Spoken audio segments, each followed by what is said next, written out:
Hi hello everyone, this side is Sumeshak. I hope all are you doing well.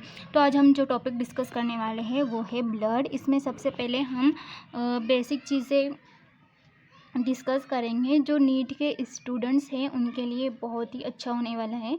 सबसे पहले हम जो discuss करेंगे ब्लड में वो है व्हाट इज़ ब्लड, कि ब्लड क्या होता है, फंक्शंस ऑफ ब्लड, ब्लड के कौन कौन से फंक्शंस होते हैं, ब्लड कंपोनेंट्स, ब्लड किन किन चीज़ों से मिलकर बनता है, plasma protein, what is RBC, what is WBC, what is platelet.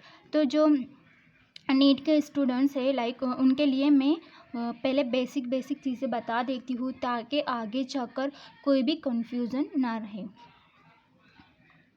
तो जो आरबीसी है इसका जो लाइफ स्पैन है वो 120 दिनों तक होता है, जबकि डब्ल्यूबीसी का जो लाइफ स्पैन है वो 12 से लेकर 20 दिनों तक होता है। लार्ज डब्ल्यूबीसी को क्या कहा जाता है, मोनोसाइट, जबकि स्मॉल डब्ल्यूबीसी को कहा जाता है लिम्फोसाइट। तो नीट में इसके रिलेटेड किस तरह से क्वेश्चंस आता है, सी जो है ये नीट का question. Okay, see then please ध्यान से देखिए। Life span of humans white blood corpuscles is 24 hours, less than 10 days, 120 days और ये है 100 हॉर्स। तो इसमें से कौन सा जो राइट ऑप्शन है वो चॉइस करना है, लेस देन कम से कम 10 डेज, जबकि कितना होता है 12 से लेकर 20 और कम से कम 10 दिनों तक होता है। नॉर्मल रेंज, आरबीसी का जो नॉर्मल रेंज होता है मेल में 5.5 मिलियन होता है, जबकि फीमेल में 5 मिलियन होता है। डब्ल्यूबीसी का 450 से लेकर 1100 होता है। प्लेटलेट नॉर्मल रेंज कितना होता है, प्लेटलेट का 1.5 to 4.5 लाख होता है। आरबीसी एंड डब्ल्यूबीसी, जो आरबीसी है इसको रेड ब्लड सेल कहा जाता है। Red blood cell are called erythrocyte, इनको इरेथ्रोसाइड भी कहा जाता है आरबीसी को। And WBC white blood cells, इनको लिकोसाइड भी कहते हैं। शेप, आरबीसी का जो शेप होता है ये बाइकोनिक क्या होता है, जबकि डब्ल्यूबीसी का इरेगुलर शेप का होता है। साइज़ जो होती है आरबीसी की ये जो होती है 6 से लेकर 8 mm होती है। इनका जो डायमीटर होता है ये 6 से लेकर 8 mm होता है, जबकि डब्ल्यूबीसी का जो डायमीटर होता है ये 12 से लेकर 17 mm होता है। ये बहुत इंपॉर्टेंट है, ये नीट में पूछ सकते हैं। हाँ, और ये वही है life span 120 day RBC and WBC 12 से 20 डे। और ये जो डिस्ट्रॉय होते हैं ना, ये जो 12 से 20 दिन के अंदर जो भी प्रोसेस होता है ये कौन से सिस्टम में होता है, लिम्फेटिक सिस्टम में होता है। तो ये बेसिक चीज़ें थी जो हमने देखी। देखेंगे कि ब्लड जो होता है, अब देखेंगे कि ब्लड फीमेल में कितना होता है, 5 लीटर होता है। ओके, और मेल में कितना होता है, 5.5 लीटर होता है। तो मेल में ज़्यादा आधा लीटर ज़्यादा क्यों होता है, क्योंकि जो फीमेल है इनमें जो एचबी होता है ये कम होता है और मेल में जो एचबी होता है ये ज़्यादा होता है। तो इससे क्या होता है कि जो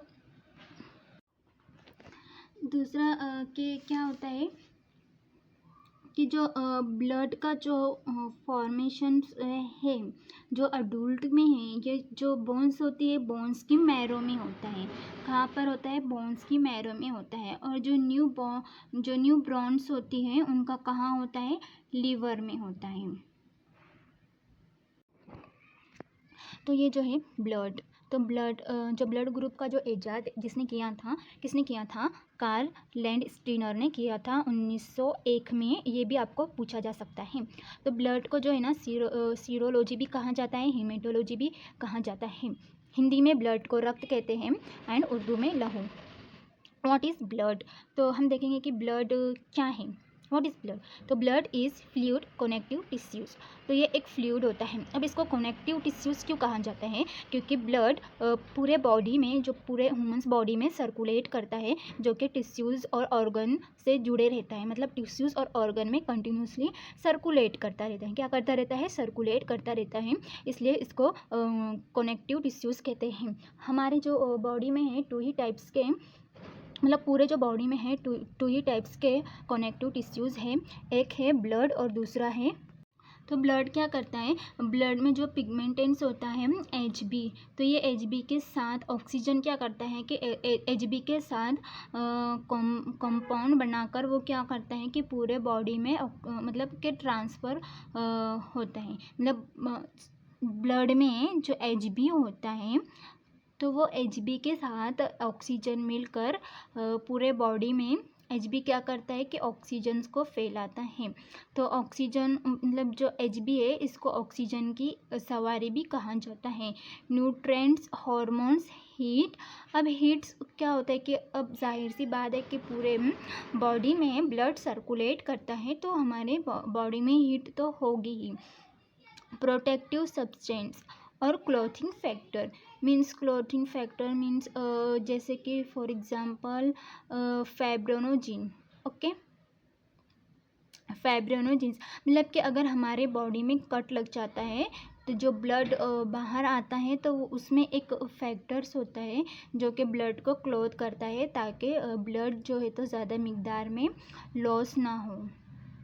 तो ब्लड क्या करता है? ब्लड में जो पिगमेंटेंस होता है Hb, तो ये Hb के साथ ऑक्सीजन क्या करता है कि Hb के साथ कंपाउंड बनाकर वो क्या करता है कि पूरे बॉडी में मतलब कि ट्रांसफ़र होता है। मतलब ब्लड में जो Hb होता है, तो वो Hb के साथ ऑक्सीजन मिलकर पूरे बॉडी में Hb क्या करता है कि ऑक्सीजन को फैलाता है। तो ऑक्सीजन मतलब जो Hb है, इसको ऑक्सीजन की सवारी भी कहा जाता है। Nutrients, hormones, heat. अब हीट्स क्या होता है कि अब जाहिर सी बात है कि पूरे बॉडी में ब्लड सर्कुलेट करता है, तो हमारे बॉडी में हीट तो होगी ही। प्रोटेक्टिव सब्सटेंस और clothing factor means, clothing factor means जैसे कि फॉर एग्जांपल फाइब्रोनोजिन। ओके, फाइब्रोनोजिन्स मतलब कि अगर हमारे बॉडी में कट लग जाता है, तो जो ब्लड बाहर आता है, तो उसमें एक फैक्टर्स होता है जो कि ब्लड को क्लोथ करता है, ताकि ब्लड जो है तो ज़्यादा मिकदार में लॉस ना हो। Compositions of blood.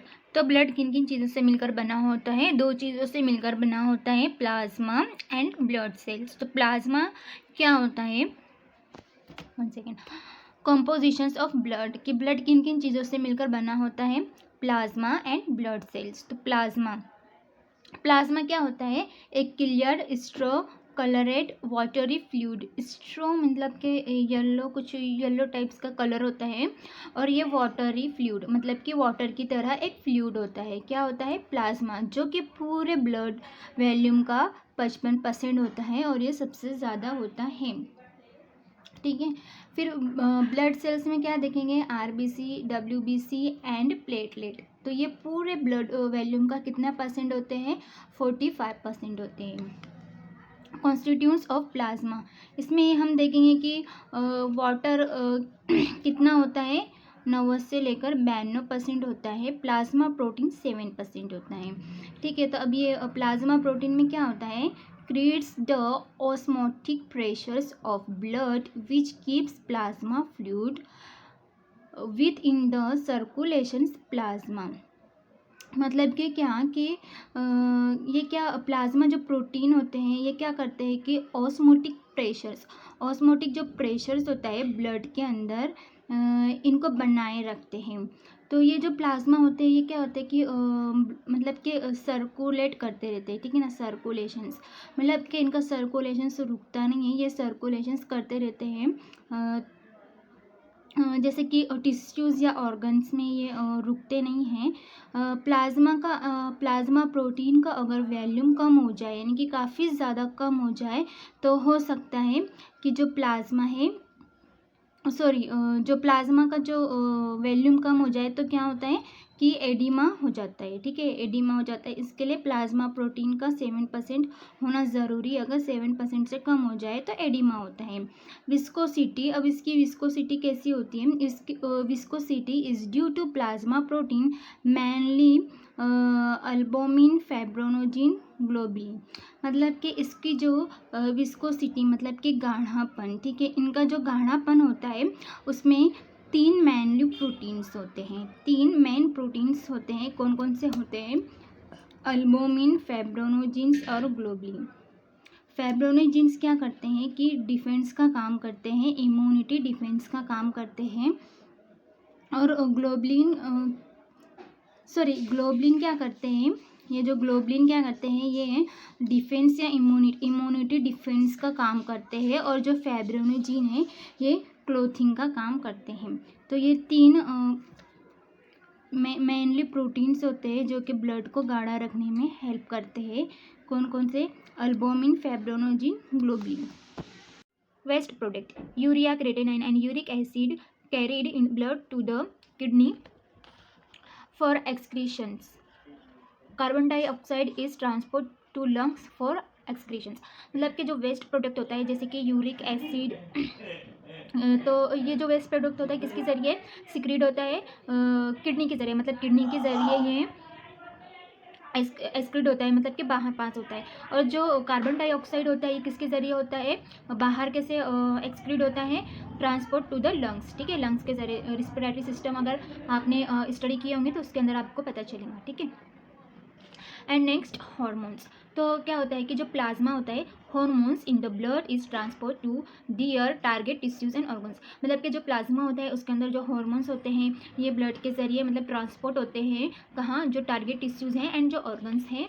Like this, see this diagram, okay, please see this diagram. फिर नेक्स्ट है cellular content of blood. Cellular content of blood cells for example. मतलब कि cellular content of blood means blood cells. उसमें क्या आएगा? Blood cells में क्या आएगा? आरबीसी, जिसको कहते हैं erythrocyte, WBC, leukocyte, platelet, thrombocyte, okay. तो ब्लड ग्रुप में क्या होंगे कि ब्लड के अंदर देखेंगे कि प्लाज्मा और आरबीसी। तो जो प्लाज्मा है वो उसमें जो होता है उनको एंटीबॉडी कहा जाता है, जिनको स्मॉल ए बी से डिटरमाइन करते हैं। और आरबीसी जो होता है उसके जो आरबीसी के जो बाहर है, मतलब ये बाहर प्रेजेंट होते हैं आरबीसी के बॉर्डर पर, जिनको एंटीजन कहते हैं और उसको हम कैपिटल ए बी से डिटरमाइन किया जाता है। तो देखें कि एंटीबॉडी कहाँ पाए जाते हैं। तो आपको ये क्वेश्चन आ सकता है कि एंटीबॉडी कहाँ पाए जाते हैं। तो एंटीबॉडी प्लाज्मा में प्रेजेंट होती है। फिर दूसरा क्वेश्चन आपको हो सकता है कि किसी फर्द के ब्लड का डिटर्मिनेशन कैसे किया जाता है? एंटीबॉडी के बुनियाद पर किया जाता है या एंटीजन की बुनियाद पर किया जाता है? तो किसके बुनियाद पर किया जाता है? एंटीजन्स की बुनियाद पर किया जाता है। एंटीजन्स कहाँ प्रेजेंट होते हैं? आरबीसी, डब्ल्यूबीसी और प्लाज्मा। एंटीजन कहाँ प्रेजेंट होते हैं? नेक्स्ट क्वेश्चन से आपको ऐसा भी पूछ सकता है कि एंटीजन कहाँ प्रेजेंट होते हैं। तो एंटीजन कहाँ प्रेजेंट होते हैं? आरबीसी में, ठीक है।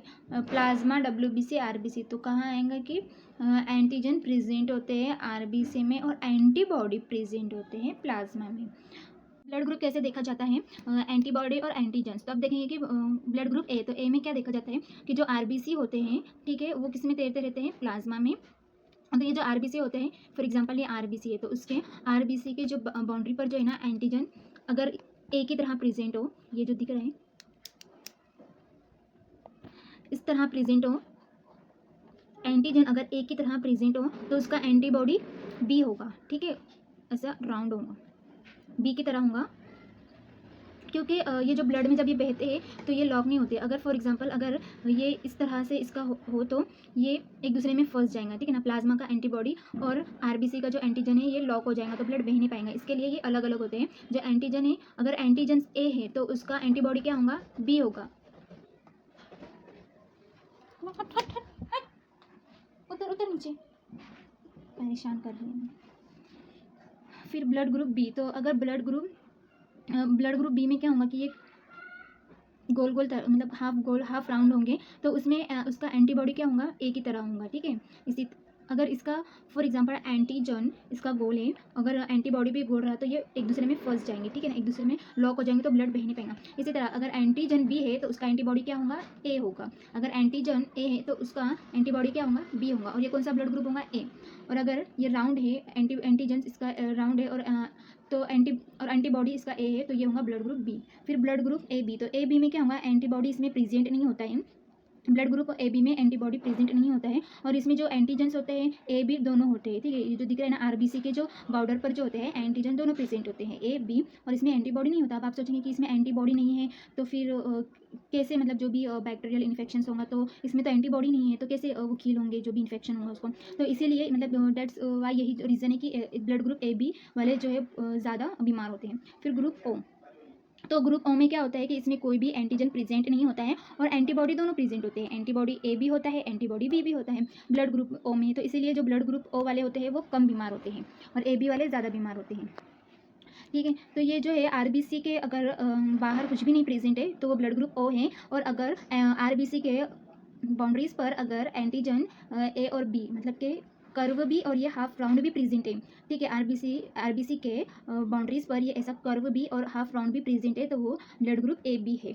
और अगर आरबीसी के बाउंड्रीज पर ओनली हाफ गोल प्रेजेंट है तो वो है blood group B.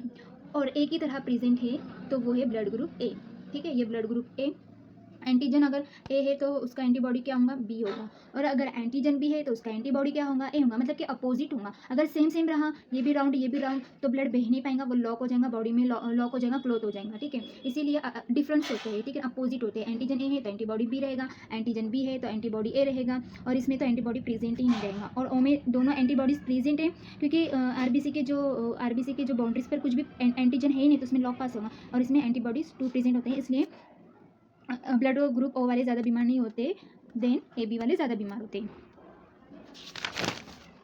R H factor, तो आर एच फैक्टर हम नेक्स्ट वीडियो में देखेंगे कि आर एच फैक्टर होता क्या है।